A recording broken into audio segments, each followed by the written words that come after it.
Bom dia. Nós vamos dar continuidade aos trabalhos do seminário sobre o golpe de 64. Infelizmente, o professor Alex Keyser, que estava previsto para amanhã de hoje, teve um problema de natureza pessoal e não pôde viajar dos Estados Unidos para cá para fazer a conferência prevista.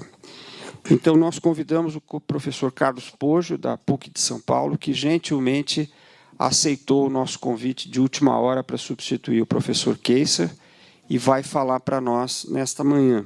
Nós agradecemos muito a disposição do professor Poggio de falar aqui hoje.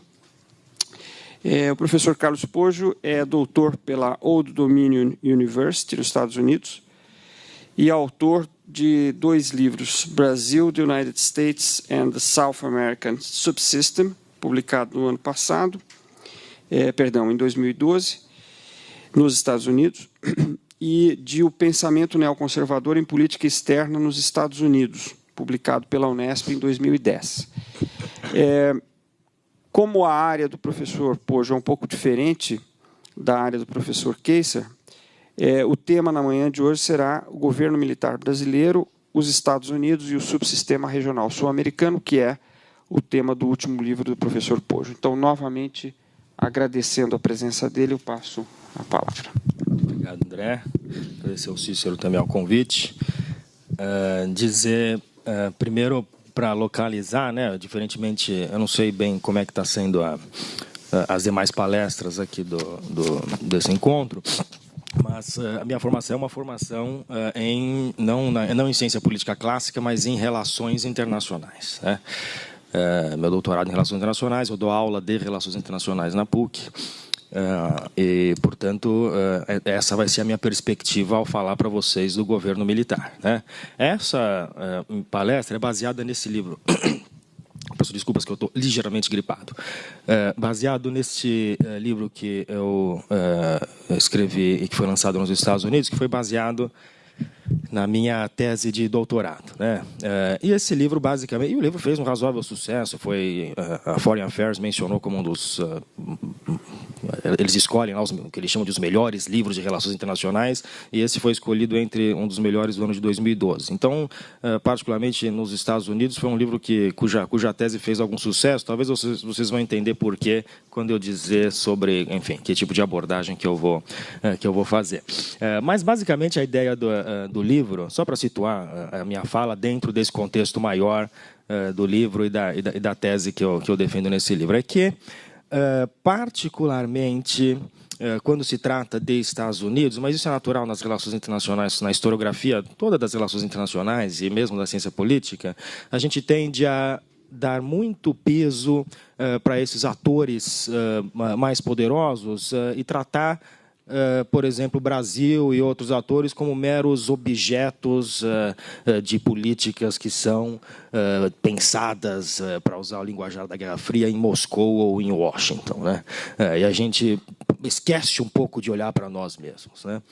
Nesse livro, a minha abordagem, a minha tese é que os Estados Unidos, na América do Sul, na verdade, são o que eu chamo de um império ausente. O que parece muito estranho quando se trata de América Latina. O problema é que essa é uma das questões que eu combato no livro, esse próprio conceito. Veja, do ponto de vista das relações internacionais, o próprio conceito de América Latina me parece um conceito equivocado. E aí eu desenvolvo toda uma abordagem teórica para justificar o fato de que o conceito de América Latina, do ponto de vista das relações internacionais, particularmente do ponto de vista das relações dos Estados Unidos com essa região do mundo, é um conceito um pouco útil para nos ajudar a fornecer explicações para as relações interamericanas, né? Há uma clara diferença de atuação, isso não é nenhuma novidade, mas é algo que precisa ser explicitado e precisa ser explicado, explicado além das explicações tradicionais, que são explicações de cunho estratégico, a diferença de atuação dos Estados Unidos na América do Sul e no resto da América Latina. Uma diferença clara, né? Os Estados Unidos praticamente invadiram todos os países da América Central, do Caribe. nunca mandaram tropas assim para invadir, já depois vamos discutir sobre isso, um país da América do Sul. Isso é um fato que chama a atenção. Né? Isso é um fato que demanda uma explicação. E é mais difícil explicar isso porque nós estamos tentando explicar a ausência de um acontecimento, ou seja, o que explicaria o fato dos Estados Unidos terem um tipo de envolvimento muito mais modesto na América do Sul do que tem no resto da América Latina. A explicação tradicional é que a região do Caribe é uma região estratégica para os Estados Unidos, logo os Estados Unidos tendem a intervir mais nessa região. O estudo que eu faço no livro perpassa desde o início, eu começo na doutrina Monroe, termino nas negociações da ALCA, né? E a minha ideia no livro é destacar como que o papel do Brasil, nisso que eu chamo de subsistema sul-americano, como o papel do Brasil neste subsistema sul-americano, historicamente, a gente vê uma consistência de política externa que veja, que, na verdade, essa ideia de subsistema eu utilizei para explicar por que é uma consistência de política externa, independentemente do governo. O Brasil foi uma monarquia, uma república, uma ditadura, uma democracia, e há uma consistência na sua política externa, né? Particularmente em relação a esse relacionamento com os Estados Unidos. É claro que há diferenças, de novo, depois a gente pode abrir essas discussões todas, né? Mas há que se considerar que o Brasil tem um papel fundamental na América do Sul, e esse papel que o Brasil tem na América do Sul é um papel que minimiza o envolvimento dos Estados Unidos nessa região. Eu vou explicar como. Quer dizer, minimiza ora aumentando os custos do envolvimento dos Estados Unidos nesse subsistema, ora aumentando os benefícios, né? Nós vamos falar aqui do período militar. O período militar foi um momento em que os Estados Unidos tinham muito interesse, e nós vamos discutir aqui algumas questões, dada a disputa do comunismo, etc., né, Guerra Fria, muito interesse em intervir na América do Sul, e de fato houve. Vou conversar aqui, eu vou destacar o caso do Chile, basicamente, né? O Brasil, etc. No entanto, ainda o envolvimento dos Estados Unidos no Brasil, no Chile, em outras questões na América do Sul, é muito mais modesto do que foi. Quer dizer, nada se compara, por exemplo, à invasão da República Dominicana, o que eles fizeram na Guatemala, ao que eles fizeram em Cuba, Baía dos Porcos, né, em 1961, e uma série de outras, ao Panamá, em 1989. Quer dizer, não temos esse histórico na América do Sul, né? Então, o livro tenta explicar um pouco, do ponto de vista histórico, por que é isso. Eu vou me focar hoje, porque nós estamos falando de governo militar, do papel do governo militar brasileiro durante a Guerra Fria, né? E, basicamente, a gente tende... Eu não vou... Veja, a minha intenção não é minimizar o papel dos Estados Unidos, mas é a gente prestar um pouco atenção mais em nós mesmos, né? Olhar mais para os nossos pecados, ao invés de ficar olhando muito para o pecado dos outros, né? E os americanos têm um pouco essa tendência também de maximizar os efeitos das suas ações, e nós um pouco repetimos isso. E tem uma certa historiografia que coloca meio que tudo que aconteceu é necessariamente culpa dos Estados Unidos. Ocorre que a gente esquece a nossa própria culpa. E o meu foco hoje aqui é demonstrar, e aí a questão é que nós temos novas fontes surgindo que comprovam cada vez de forma mais clara o envolvimento do governo militar brasileiro em golpes militares na América do Sul, né? O problema é que nós temos muita escassez de fontes. Veja que nos Estados Unidos, quer fazer uma pesquisa do envolvimento norte-americano no Vietnã, você tem uma série de documentos desclassificados. Enfim, qualquer envolvimento americano em qualquer lugar. A famosa fita do Kennedy na crise dos mísseis cubanos, está tudo gravado ali. Quer dizer, é um acesso de informação tremendo. Aqui, particularmente, que concerne ao governo militar brasileiro, a informação é muito escassa, porque era tudo feito de forma meio secreta. O embaixador brasileiro anotava a coisa à mão e depois jogava fora. Quer dizer, ninguém tem acesso muito a essa documentação. E a gente confunde a falta de documentação com a falta de envolvimento. E confunde, por outro lado, a abundância de documentação, no caso dos Estados Unidos, com a abundância de envolvimento. Então, acho que a gente tem que repensar um pouco essas questões para poder entender direito o papel dos Estados Unidos e, portanto, também o papel do Brasil na América do Sul, particularmente no governo militar. Tem um famoso livro que chama O Diário da CIA. Né? E um ex-agente da CIA, eu fiz essa pesquisa para o livro, tem um ex-agente da CIA que ele escreve, logo após o golpe militar, 1964, ele escreve lá no diário dele: esse golpe se deveu a um cuidadoso planejamento dos Estados Unidos e da CIA desde 1962.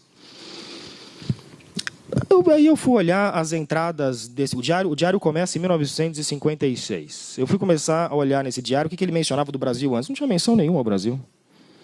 Quer dizer, essa história desse cuidadoso, eu vou abordar um pouco, porque antes de abordar o envolvimento do Brasil nos golpes militares na América do Sul, eu preciso abordar o próprio envolvimento dos Estados Unidos no golpe militar brasileiro. Né? E nós temos aí alguns indícios importantes, e alguns também que saíram recentemente. Mas esses indícios do envolvimento dos Estados Unidos, basicamente se resume a dois tipos de indícios. Né? Um indício que os Estados Unidos teriam se envolvido antes do golpe, ou seja, preparando, criando as condições, financiando grupos de oposição, e o outro que os Estados Unidos teriam agido durante o golpe. Antes do golpe, as evidências mostram, por exemplo, o financiamento da CIA para as eleições de 1962 no Brasil. É verdade, houve esse financiamento. Eles financiaram, inclusive, o adversário do Miguel Arraes, em Pernambuco. Miguel Arraes, que era abertamente comunista. O Miguel Arraes ganhou a eleição. Não vejo que esse financiamento tenha um grande peso. Mais do que isso, as forças de esquerda, nas eleições de 1962, ganharam espaço. Vários autores que se debruçaram sobre este tema chegaram à conclusão de que toda a ajuda que a CIA deu nesse momento não teve um grande impacto em 1962. Né? Não vou me deter a detalhes, depois a gente pode falar um pouco mais sobre isso.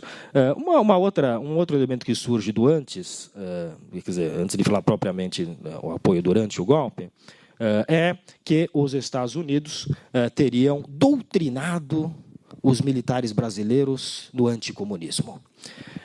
Isso é muito interessante, né? Porque se a gente lembrar, o anticomunismo no exército brasileiro pode ser traçado pelo menos desde 1935. Os americanos não se preocupavam muito com o comunismo em 1935. Em 1935 tivemos a intentona comunista, né? Que, aliás, está relacionado ao tema, inclusive, porque depois desse evento tivemos aí uma concentração de poder lá no Estado Novo do Getúlio Vargas. Enfim, teve uma série de repercussões importantes. Né? Mas o fato é que já em 1939 se falava no Exército Brasileiro da ameaça bolchevique. É interessante que o Truman vem ao Brasil e o Dutra pede ao Truman que coloque o comunismo no topo, em 1945. Pede ao Truman que coloque o comunismo no topo da sua agenda. Muitos militares criticavam o Truman por ser excessivamente tolerante em relação ao comunismo. Quer dizer, há um relatório interessante de 1951 com o título Comunismo no Brasil. Os Estados Unidos só vão se preocupar com o comunismo em geral, mas a partir, digamos, da Guerra da Coreia, mas na América Latina, basicamente a partir da Revolução Cubana, final da década de 50 e início da década de 60. Quer dizer, os militares brasileiros não precisavam de doutrinação nesse sentido. Né? Eles já eram, na verdade, muito mais preocupados com o comunismo do que antes dos próprios americanos. Portanto, a ideia de que o exército brasileiro precisava dos americanos para doutriná-los numa ideologia anticomunista, não sei se passa a um teste raso, nem precisa se aprofundar muito. Né? Outra ideia é que os americanos teriam nos ensinado a estratégias de contra-insurgência, a lutar contra guerrilhas. E se você for, de fato, investigar, e me parece claro, o que os americanos têm para nos ensinar de estratégia de contra-insurgência? Veja o Vietnã. Quer dizer, eles começaram a estudar isso agora no Iraque. Na verdade, o Brasil e o governo militar brasileiro estudavam os franceses. Os franceses é que sabiam de contra-insurgência. Os franceses na Argélia, as bibliotecas dos militares eram repletas aí de literatura em francês, que eram os caras que estudavam contra a Revolução. Quando vem um torturador estrangeiro aqui no Brasil, ensinar técnica de tortura para os militares, foi um torturador francês. Não veio um torturador norte-americano.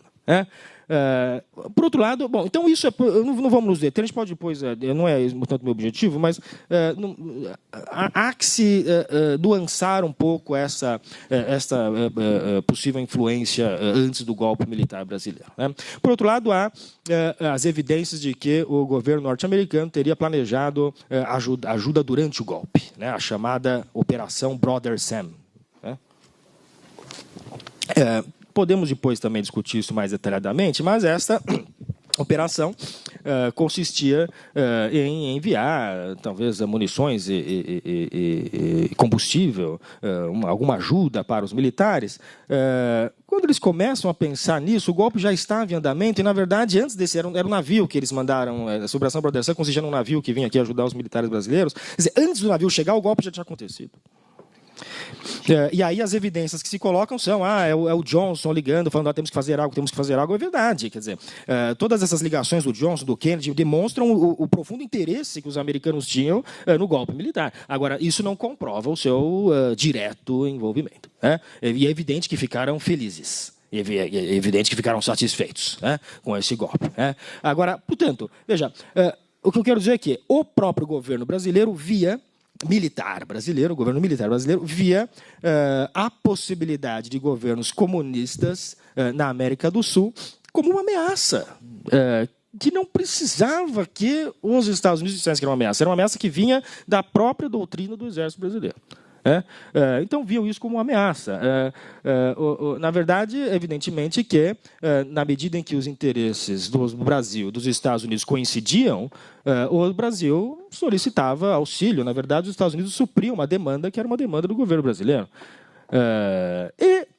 A primeira... E aí nós temos uma combinação interessante, que é o caráter autoritário do governo, combinado com um momento de crescimento econômico, gera o que eu vou chamar de uma espécie de imperialismo regional brasileiro. Nós falamos do imperialismo norte-americano, mas temos que considerar o nosso imperialismo regional aqui na América do Sul, particularmente nos anos da Guerra Fria, no governo militar. Quer dizer, o que quer dizer esse imperialismo regional? A primeira vítima foi a Bolívia, em 1971.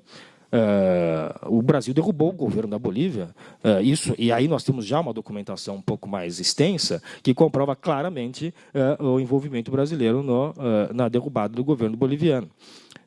O governo brasileiro estava preocupado com a ascensão da Frente Ampla no Chile, os um dos Tupamaros havia, inclusive, sequestrado o embaixador brasileiro, e o Brasil estava muito preocupado com a possibilidade de que um governo ligado à esquerda, associado como comunista, viesse a tomar o poder no Uruguai.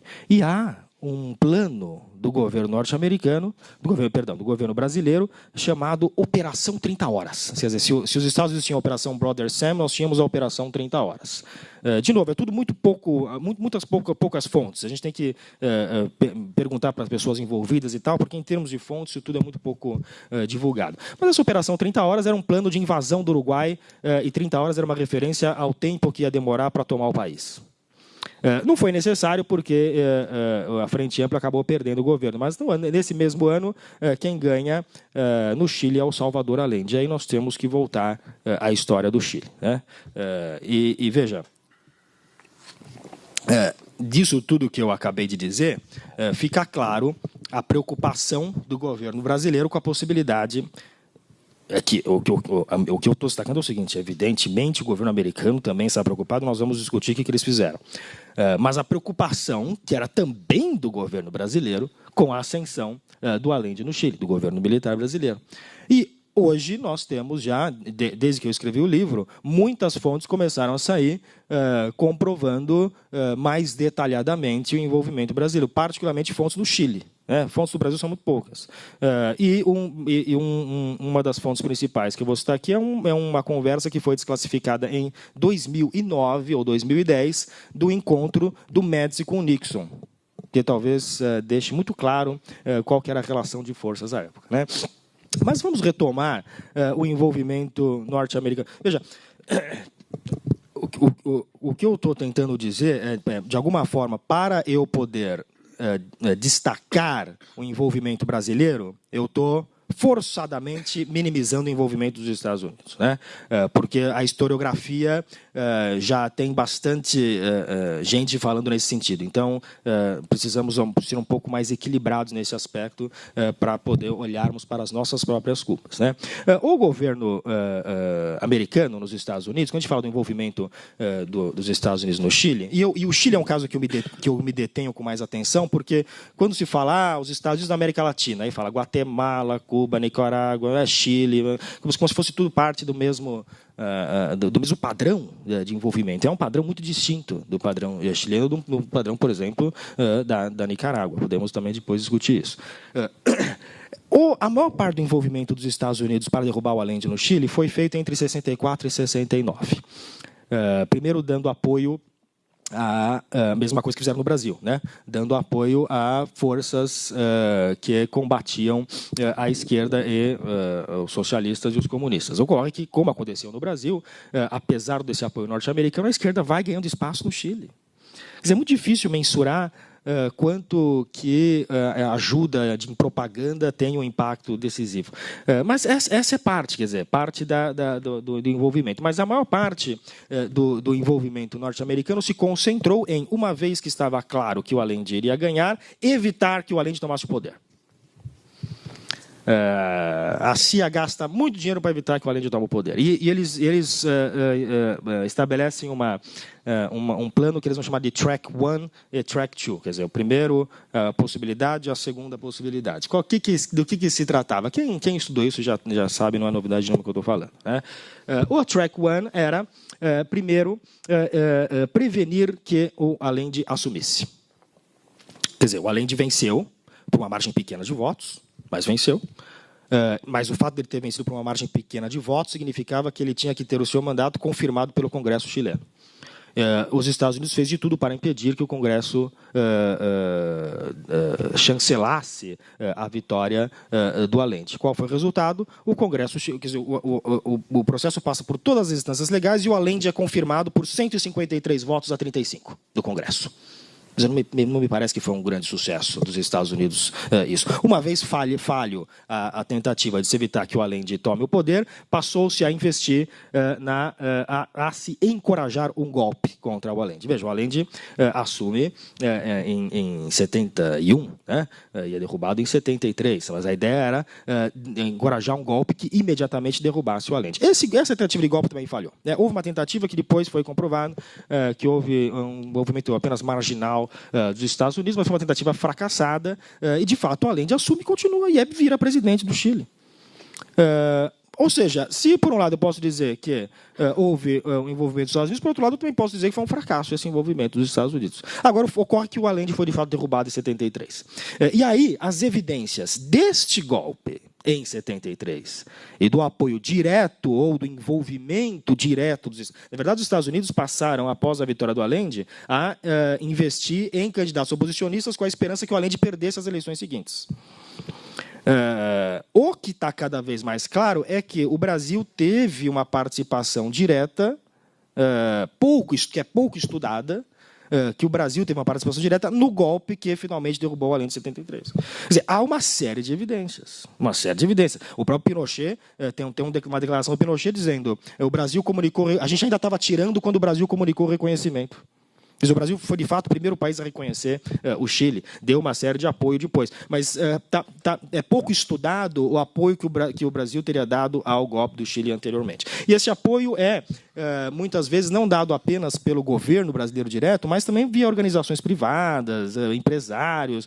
Tem uma série de questões aí a serem estudadas, né, para que se identifique o apoio do Brasil ao golpe. Mas eu mencionei um encontro do Nixon com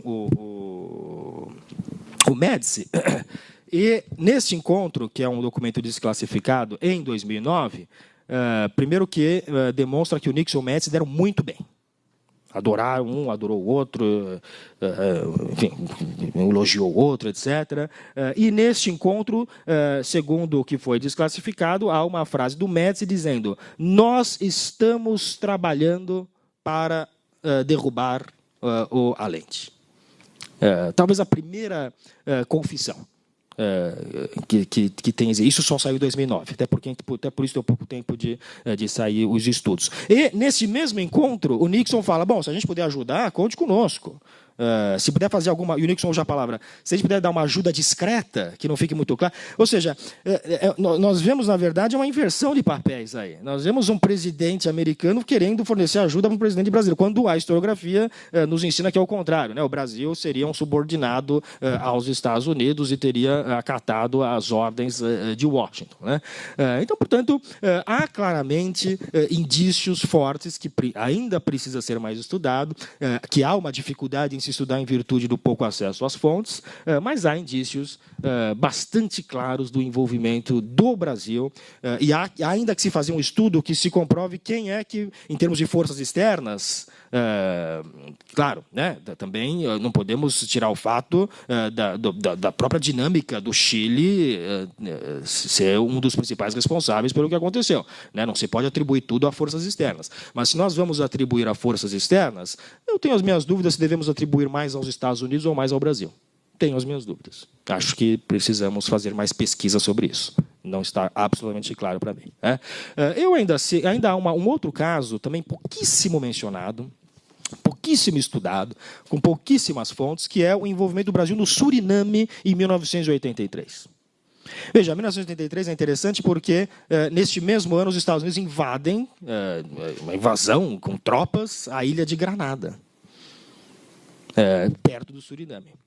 Ocorre que, no caso do Suriname, o governo brasileiro o governo Figueiredo, à época, tomou a iniciativa de resolver a situação. E os americanos, é interessante que a história do Suriname, o Lampreia era embaixador no Suriname, que foi depois ministro do Fernando Henrique Cardoso, escreveu também as suas memórias em 2010, e foi uma das fontes que eu utilizei para isso. Tem outras fontes, poucas fontes, mas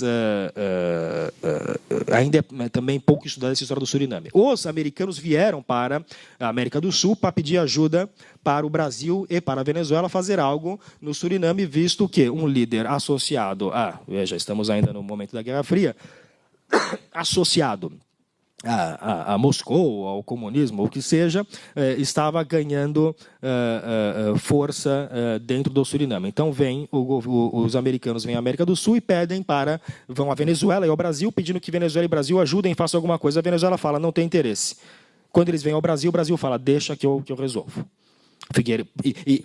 E aparece claramente que dos motivos que o Figueiredo ajudou é para evitar que os Estados Unidos, que isso era uma questão dos sul-americanos, que os Estados Unidos não tinham que se envolver. E o Brasil depois manda ajuda e consegue diminuir a influência do comunismo no Suriname, ao mesmo tempo que os Estados Unidos já estavam invadindo Granada. Então, é um caso onde tem dois momentos muito similares na mesma época, cujos resultados foram muito distintos. E o meu argumento é, se esses resultados foram muito distintos, se eles foram muito distintos, devemos olhar para o Brasil para explicar a diferença em resultado, né? Em resumo, acho que eu já me estendi, o papel do Brasil, por sua posição geográfica e por seu peso dentro da América do Sul, é decisivo na dinâmica deste chamado subsistema sul-americano. Agora, isto varia de acordo com as configurações domésticas. No caso do governo militar brasileiro, nós tínhamos um governo autoritário que estava disposto a tomar atitudes mais claras no sentido de intervir nos seus vizinhos, né?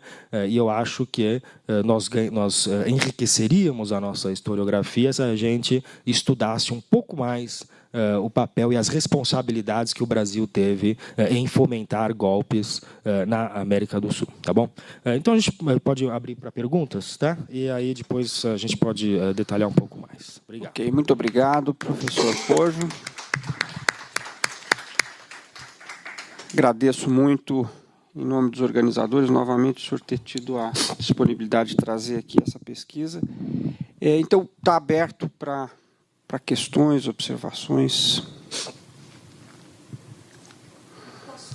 Por favor. Só acho que você precisaria falar ao microfone, porque não é que está gravando, acho que está transmitindo, na verdade. Está transmitindo ao vivo. Por favor.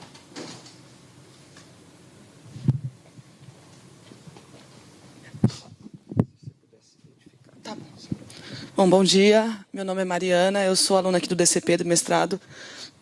E eu fiquei bem curiosa sobre a posição do Brasil, você falou do Lampreia lá no Suriname. Mas teve uma participação direta mesmo do Brasil ou não? Ou foi só de colocar panos quentes para evitar uma coisa pior? A verdade foi essa. Tá bom. Obrigada. Posso roubar sua caneta? Pode. Mais alguém gostaria de... Professora Ângela.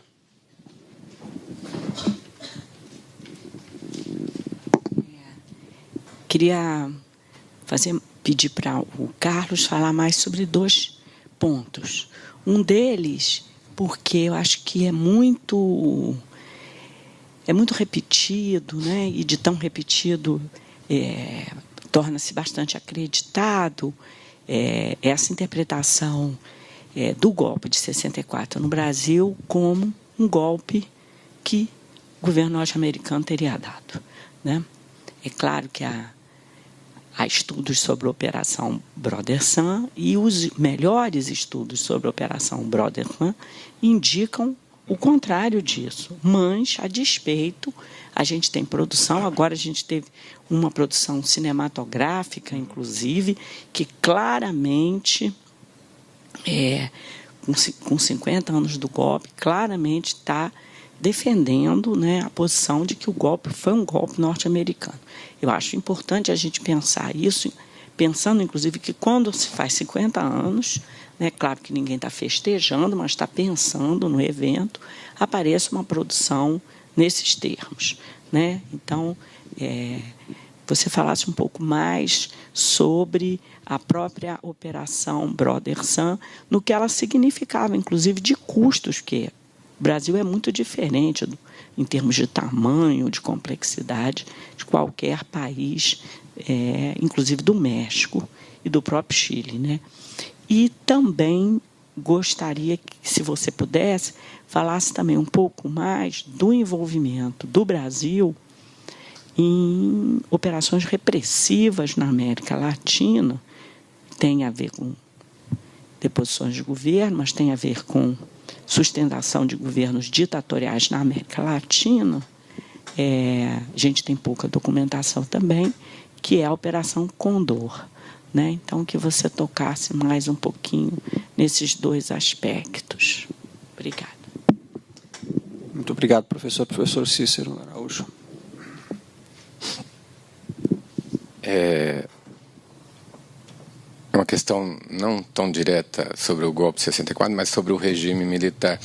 Parece que 2 testes interessantes para seu ponto, a sua perspectiva. Queria que você falasse um pouquinho, né? A questão nuclear na década de 70, no governo Geisel, né? Onde aparentemente você tem uma situação, quer dizer, porque os testes interessantes seriam nos momentos em que houvesse uma divergência de orientação entre os Estados Unidos e o regime militar, né? Não sei se você teve a oportunidade de estudar essa situação, né? Claro, podemos também falar do governo Carter e governo Geisel, né? Mas o outro que me parece mais interessante, porque deve ter gerado um dilema, eu conheço muito pouco, um dilema muito grande no governo brasileiro, no regime, e também algo nessa direção no próprio governo americano, é a crise... É 81 ou 82 que tem? É 81 que tem a crise das Malvinas? 81 a crise da Malvinas. Porque ali você tem um governo militar na Argentina, que provavelmente recebeu colaboração do governo brasileiro em 76 para o golpe, e você tem o governo americano com uma aliança histórica e estratégica com a Inglaterra. Eu não sei exatamente como é que isso se desdobrou, mas não sei se tem muitos documentos a respeito, mas é um momento em que seria um teste interessante para a sua reflexão sobre subsistema, né? só uma curiosidade. Eu li, há 2 anos atrás, um romance de um diplomata brasileiro que chama O Punho e a Renda. E esse romance é um romance que detalha muito uma experiência, a história de um diplomata que está no Uruguai, depois vai para o Chile, e detalha muito o governo brasileiro estabelecendo uma espécie de staff, a diplomacia, a embaixada, junto com os militares chilenos durante o governo Allende. Eu queria fazer uma pergunta também, professor, na seguinte direção, um pouco na linha do que falou a professora Ângela de Castro Gomes. É o seguinte, a sua maneira de pensar exposta aqui remete para uma discussão que ocorreu ontem à noite, que é a seguinte: há uma, digamos, na literatura sobre 64, há essa questão de saber o quanto dos vários fatores envolvidos no golpe, não é? Por exemplo, radicalização de classe, radicalização entre os atores políticos, problemas de ordem econômica, não é? O quanto a questão da Guerra Fria influenciou. Então, o seu raciocínio não há tanta influência direta dos Estados Unidos. Na verdade, é uma questão mais interna do que externa. E os militares brasileiros não precisavam desse tipo de intervenção. O que me parece uma maneira de pensar, pelo menos do meu ponto de vista, bastante plausível. Mas a pergunta é a seguinte: será que, mesmo que não tenha havido tanta intervenção direta dos Estados Unidos, será que o contexto da Guerra Fria não é explicativo? Ou seja, os militares brasileiros talvez não precisassem ter uma direção direta dos Estados Unidos, mas eles estavam envolvidos num ambiente no qual havia 2 lados. Ou você estava do lado dos Estados Unidos, ou você estava do lado da União Soviética. E, historicamente, os militares brasileiros, ou uma parte dos militares brasileiros, parece, pelo menos é o que diz uma parte da historiografia, ter se alinhado com os Estados Unidos. Toda aquela parte da historiografia que relata a importância da participação brasileira na Segunda Guerra Mundial, onde os brasileiros da FEB ficaram sob comando dos Estados Unidos, na Itália, e todas as ligações que derivam daí. Porque você diz, olha, os Estados Unidos não estava tão interessado, não estava tão envolvido, podia não estar envolvido, digamos, pontualmente, mas a pergunta que eu faço é a seguinte: será que não estava envolvido globalmente? Quer dizer, os Estados Unidos estava profundamente envolvido com a disputa com a União Soviética. E uma questão da sua exposição que me chamou a atenção, quando você diz, não, na verdade, os Estados Unidos vai começar a ficar preocupado com o comunismo a partir da Coreia. Será?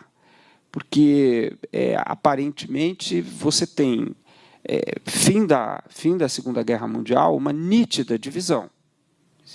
Basta olhar para o mapa e você vê, bom, aqui tem nitidamente se formando 2 campos, porque a União Soviética se expandiu muito, né?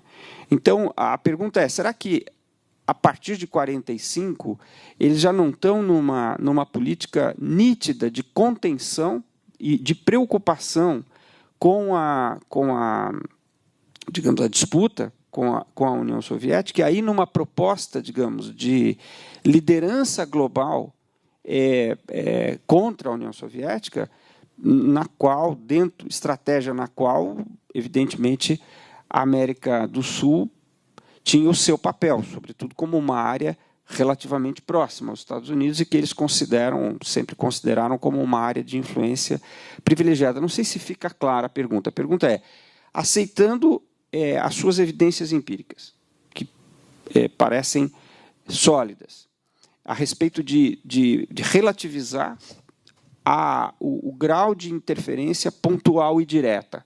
eu pergunto, olhando para o contexto mais geral, será que não reaparece a questão da Guerra Fria e, dentro da Guerra Fria, a importância da liderança americana?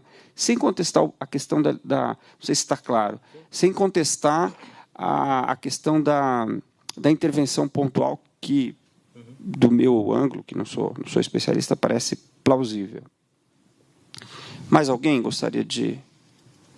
Então, eu vou devolver a palavra para o professor Poggio, para ele poder comentar essas diversas questões que apareceram. Tá, vou ver se eu consigo tocar em todas elas. Tá? Bom, primeiramente, o Suriname. O que o Brasil fez no Suriname? O Brasil acabou mandando um pacote de ajuda econômica. Esse pacote de ajuda econômica ajudou a atrair o governo para o lado brasileiro e estimular, não foi uma derrubada de governo, estimular o governo.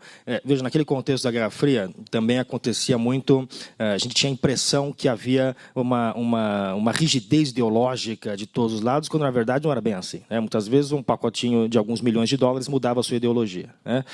Foi mais ou menos o que aconteceu no Suriname. Então, foi uma intervenção econômica brasileira bastante significativa. Envolveu um pacote de ajuda econômica. E o Reagan e o Figueiredo fizeram muito bem. O Figueiredo deu um cavalo para acho que o Figueiredo era um amante de cavalos, e o Reagan deu um cavalo para o Figueiredo, que eu não me lembro o nome do cavalo, mas o nome do cavalo foi o nome da operação no Suriname. Operação e o nome do cavalo. Então, teve uma relação também pessoal, assim como com o Médici e o Nixon. O Reagan e o Figueiredo se davam muito bem. Aparentemente, os presidentes norte-americanos se davam muito bem com os militares brasileiros. Sobre a questão da Operação Brother Sam, meio do maior do envolvimento dos Estados Unidos, etc. Eu assisti esse filme, o 20... Como é que chama? O 21... O dia que durou 21 dias. Claro que é meu interesse. Aliás, até a revista super interessante agora, esse mês, lançou a capa, o papel dos Estados Unidos no golpe, não deixa, novas evidências não deixam dúvidas. E eu comprei para ver essas novas evidências, não vi nenhuma de novo. Nada de novo. Você chegou a ler, professora? Nada de novo. Eu vi esse filme e também. O filme dá uma impressão. Claro, ele tem uma narrativa, mas, de novo, em termos concretos, eu consigo fazer uma narrativa do envolvimento norte-americano de forma muito fácil, porque tem muitas evidências, é muito claro. Eu posso botar o Johnson no telefone dizendo queremos intervir. Agora, o querer e o fazer é que é diferente. Nós não temos evidências de envolvimentos diretos, concretos, e não há nenhum militar brasileiro que diga, olha, foi graças ao envolvimento dos Estados Unidos que nós... Quer dizer, não existe isso. Eu não estou dizendo que não que não existia uma disposição intervencionista dos Estados Unidos. E havia uma disposição muito clara. O que não havia era a necessidade de intervir. Eu não sei o que teria acontecido se não tivesse acontecido o golpe, se chegasse a tal da Operação Brother Sam. Quer dizer, como que isso se desdobraria? O fato concreto, como gosta de dizer o ex-presidente Lula, o fato concreto é que não houve necessidade. Houve a vontade, mas não houve a necessidade. Basicamente isso. Sobre a operação... Aí depois, uma série de perguntas que eu fiquei um pouco preocupado, porque começou a fugir um pouco da minha área, que eu já imaginava, uma coisa mais de ciência política propriamente dita do que da questão das relações internacionais. Mas, praticamente, a Operação Condor eu não sou um especialista na Operação Condor, mas é um indicativo muito claro dessa disposição do governo brasileiro de sustentar esses governos. Veja, o que a gente precisa olhar... A minha narrativa toda é que nós precisamos ver um pouco mais as nossas responsabilidades. A Operação Condor é muito claro que o governo brasileiro estava muito interessado em manter. E eu não sei muito, assim, em termos da conexão com os Estados Unidos, nessa operação particularmente. É algo que talvez mereça uma pesquisa, mas veja, costuma-se falar da Escola das Américas, não sei se que a Escola das Américas seria essa Escola das Américas, que teria, teoricamente, doutrinado os militares latino-americanos, contava com 3 mil estudantes. Desses 3 mil estudantes, se não me engano, acho que 30 eram brasileiros. O Brasil praticava pouco dessa questão. A ESG, se fala muito da influência dos americanos na ESG. Há uma influência, mas não é... Também no livro eu mostro algumas discussões dos militares brasileiros que um pouco contestam um pouco essa questão. Porque a ESG tinha uma outra preocupação, que o tal do National War College dos Estados Unidos tinha preocupações distintas. Falei aqui do combate às guerrilhas, né? A doutrina dos Estados Unidos não era de combate, era de doutrina nuclear, eles não tinham nada, não sabiam, nunca souberam lidar muito com isso, né? O Brasil, necessariamente, se quisesse combater guerrilheiro, deveria beber em outras fontes, e foram os franceses, né? Sobre a questão do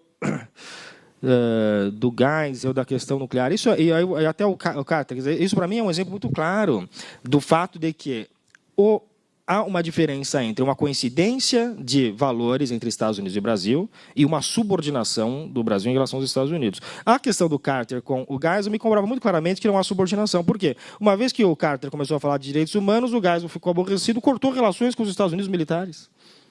Essas relações só foram retomadas no governo Lula em 2010, se não me engano. E foi pedir ajuda para os alemães. Ou seja, o governo militar brasileiro não estava assim tão subordinado, tão dependente dos Estados Unidos. Na questão das Malvinas, o Brasil claramente foi um apoiador da Argentina. As Malvinas é interessante porque colocou, de fato, os Estados Unidos num dilema. Apoiar o seu aliado atlântico ou apoiar o seu... E haviam dois acordos. Havia o acordo o TIAR, de assistência recíproca nas Américas, e havia o acordo da OTAN, artigo 5º. Quer dizer, gerou um problema para os Estados Unidos, né? E, de fato, o governo norte-americano resolveu tomar uma posição muito discreta ao que poderia ter tomado na questão das Malvinas, né? Tem aí um novo livro que é Reagan e Thatcher, que mostra como a Thatcher e Reagan tinham algumas desavenças importantes, né? A historiografia costuma nos mostrar os dois como se dando muito bem, sendo muito amigos e tal, mas havia umas desavenças importantes também. Merece algo que merece também um estudo mais profundo. O Cícero mencionou do governo, quer dizer, como que os militares estavam muito próximos dos chilenos. É verdade, uma série de evidências. O Câmara Canto, que era embaixador brasileiro no Chile, era considerado o 5º elemento da junta militar chilena. Diz que o Câmara Canto, quando teve o golpe, ele atendia o telefone dizendo: "Nós vencemos". Ou seja, as evidências são muito claras, né, nesse sentido. Sobre a questão, aí eu sim já fiz uma pergunta um pouco mais elaborada, no sentido que requer mais questões, né, do contexto da Guerra Fria, da Coreia, etc. Né? O que eu digo é o seguinte: quando a gente fala da influência dos Estados Unidos, eu estou comparando, não estou dizendo que não tem influência, estou comparando com o que os Estados Unidos fizeram no resto da América Latina. Vejam o que eles fizeram no resto da América Latina. Comparado a isso, chama a atenção a modéstia do envolvimento deles na América do Sul. Chama a atenção. O que não significa que não tenha uma influência importante. O que não significa que não haja um alinhamento importante com os Estados Unidos, que vez ou outra era cortado, como no caso do Geisel com o Carter. Ou seja, os Estados Unidos estavam sim interessados na América do Sul. E se tem alguma coisa que demonstra o filme e as falas do Johnson, do Kennedy e de embaixadores americanos, é o fato de que os americanos estavam sim muito preocupados com o que acontecia na América do Sul. Claro, no contexto da Guerra Fria, não era de se esperar outra coisa. O que aconteceu é que apenas não foi necessário que eles tomassem atitudes mais drásticas. Não foi, e a questão não foi necessário por quê? Porque o Brasil tomou. Então, o fato do Brasil ter tomado... É mais ou menos esse o argumento. O fato do Brasil ter tomado essas atitudes torna desnecessário para os Estados Unidos tomar essas atitudes.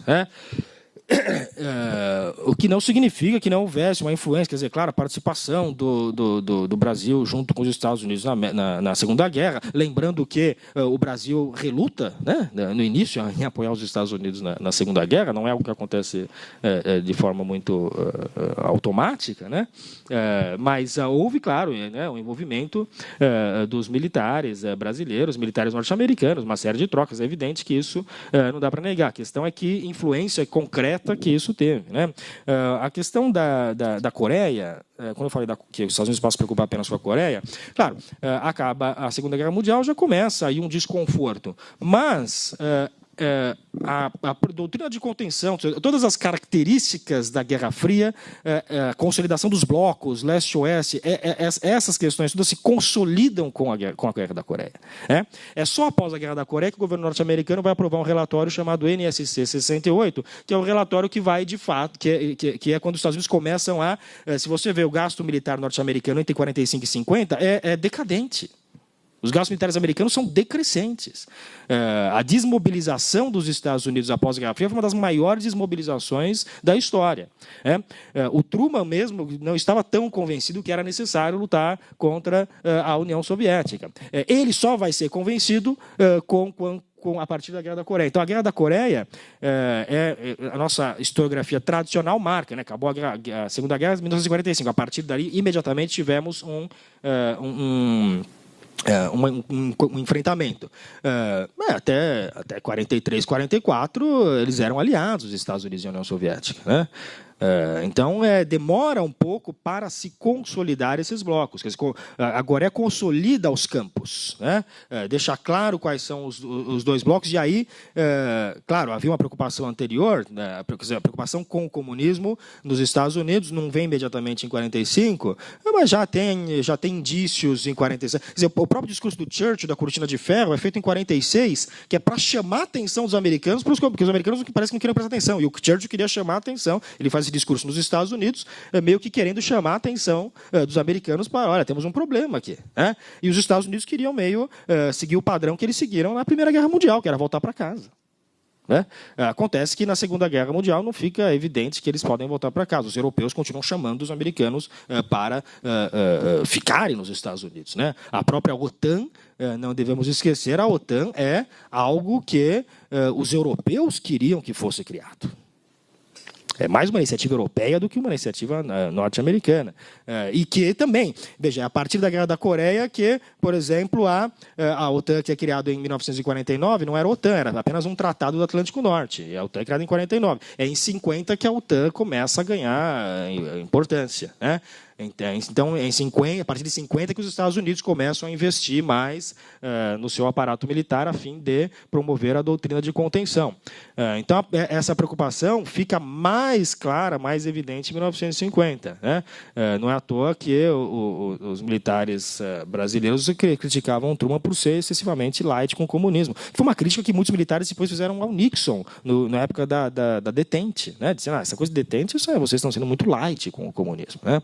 Por que eu estou dizendo isso tudo? É para dizer que é disputável a afirmação de que o exército brasileiro tornou-se anticomunista porque os Estados Unidos doutrinaram os militares brasileiros para virarem anticomunistas. Simplesmente eu estou dizendo isso.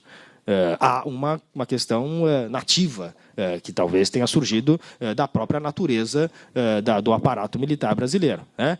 Então, que não é tão diretamente resultado da influência dos Estados Unidos. Eu não sei se eu respondeu muito bem. Está muito bem respondido. Eu não sei se eu também tratei... Enfim, se tiver alguma... Mais alguma...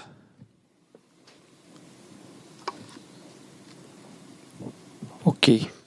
Então, professor, muitíssimo obrigado novamente. Eu vou convidar a todos para que estejam aqui às 4 horas. Nós vamos dar prosseguimento com a conferência do professor Sebastián Barrios, da Argentina, sobre a trajetória do populismo na América Latina, nesta mesma sala. E à noite teremos, às 19h30, o debate sobre o populismo visto 50 anos depois, com o professor Marcelo Ridente, professor Francisco Vefort e professor Francisco de Oliveira.